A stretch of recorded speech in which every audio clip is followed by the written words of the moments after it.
When it comes to the best super shoes on the market, there's very often one reference that comes back and back again in the picture, and that's the Nike Alphafly. Obviously the Nike Vaporfly as well, but the Alphafly being the shoe that helped world records being broken, it's in the conversation. Version 3 is out, and here's my review. Hey everyone, and welcome back on the channel. My name is Alex. In today's video, we have the review of the Nike Alphafly 3. Not the Nike Alphafly Next% 3, don't ask me why the terminology changed a bit, but it's still an Alphafly for sure. This is a review that is a bit delayed compared to the shoe launch, but it allowed me also to have more kilometers on it, which is a good thing. And I look forward to sharing my thoughts with you on it, because I do believe that this is an interesting shoe that will be with us for at least a year, maybe even more. And some of you will be racing it. It was sent to us by Nike and Top4Running. If you want to buy it in the new colorway, dropping early March, on March 4th, I believe. There will be a link in the description. You can use code META, META. It helps us, and that's why we recommend you to go via Top4Running for this shoe. Looking at the specs of this shoe, we're looking at 241 grams in my size US 11, EU 45. Interestingly, and this is the first interesting observation I think of this review, the size US 10.5, which I also had in my hands and I was able to weigh, was only at 221 grams, meaning there was a 20 grams difference, 0.6, 0.7 ounces difference between this size 11 and the size 10.5 that I had. It's a lot, 20 grams between two sizes, and I couldn't explain it. 10.5 was too small for me, and this is a good segue for the fit. Go true to size. My US 11 fits like a true to size, and I wouldn't go either up or down. This is definitely a true to size fit, and a very good one. If we look at the upper, we have an atom knit upper. This is that, very airy, lightweight, not so stretchy in the forefoot and midfoot parts, a bit stretchy in the tongue area and also in that pull tab area. It's very lightweight, it's very breathable, it's actually quite comfortable despite feeling a bit abrasive. The foot comfort is just second to none, very good comfort. The fit overall is very good. I'm not a fan of booty type uppers, of sock-like uppers with that stretchy all-in-one tongue system, but this works actually quite well. No lacing pressure whatsoever. A heel comfort that is also very good. Not much to say honestly about the upper other than it's really good and I wouldn't change it anywhere. Maybe the only place I would see a small redesign would be the eyelets, but that's just out of personal preference and to have a better lacing experience, but that's the only thing. Laces themselves, very nice. The Alphafly, Vaporfly classic laces, textured, that offer super good lacing experience, and you just lace them once and you're good to go. So that's also a nice thing. You don't have to stop in your training or in a race to relace. One of the big drawbacks of the previous Alphaflys, looking at the medial side, and that's a segue between the midsole and the upper and the fit. Many people had some arch issues where the arch was protruding a bit in their fit. This is gone. You don't have it anymore on this shoe. Again, super good thing. You have a almost flat, I would say, midsole when it comes to the medial side. Of course, it's a bit elevated, but not as much as it used to be. So very pleasant experience on the fit side of things here as well. Looking at the midsole of this shoe, we have ZoomX, the Pebax even foam compound that Nike is using on its racing range.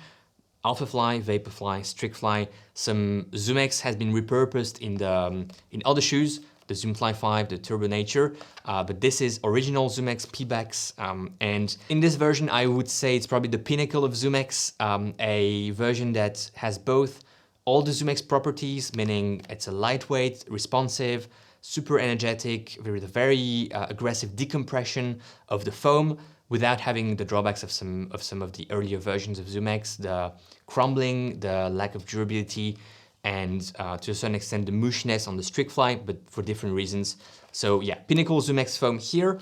The number that you have is actually the number of the last, if I'm not mistaken here. Two different numbers on the men's and the women's version of this shoe. So just a small detail, but Nike likes to drop some Easter eggs here and there, and that's one of them. Air zoom pods in the forefoot, two separate units. You can really feel the separation between the two in the when you go here through the outsole and you touch in between the two AirZoom units. I haven't heard of many issues with them yet, unlike on the Alphafly 1 and 2, where some people had their AirZoom units, just like, you know, popped and the air was gone, and that's annoying on a shoe where the AirZoom units are so important.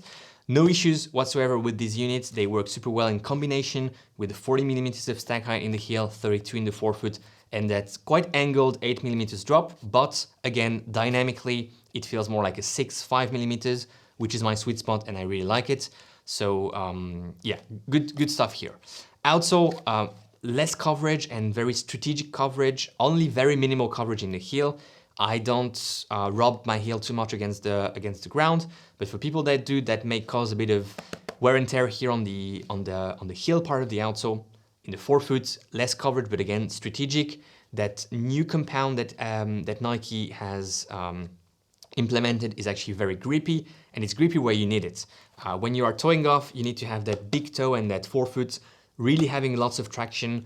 And that's where you can have a bit of slipping experience when toeing off. Strategic placement of the rubber outsole, and that's also directly connected to the weight reductions. 242, 241 in my size US 11 is much better compared to the 260, 265 that I had on V1 and V2.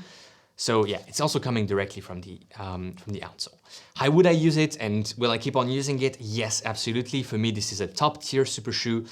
Probably the best Nike I have had, equaling or, you know, matching the Vaporfly V1, the Vaporfly Next Percent V1, sorry. So yeah, I will keep using it. I will race in it this year for sure, because I believe that it's a fantastic racing shoe. Half marathon and marathon, probably not 5K and 10K, just because of the weight penalty and, you know, some a bit more aggressive options, lighter options are available on the market.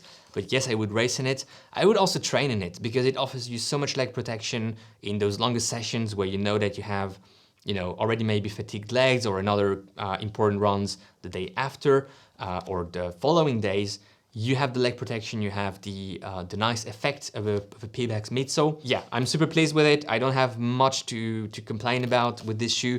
I did easy runs, heel reps, threshold sessions, longer runs, double digit longer runs with it, and I couldn't see really a place where it was having issues, troubles. It's one of my favorite shoes at the moment, and I'm super happy to have it with me. The price, is that the only drawback? 310 euros, it went up to $85.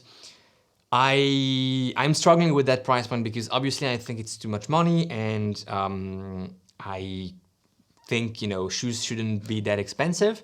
On the other hand, for what it provides compared to other options that are very close and similar in terms of price, I think I would just pay it. Obviously also, you know, colorways with Nike will drop, many colorways will drop, and that will help having discounts on past colorways.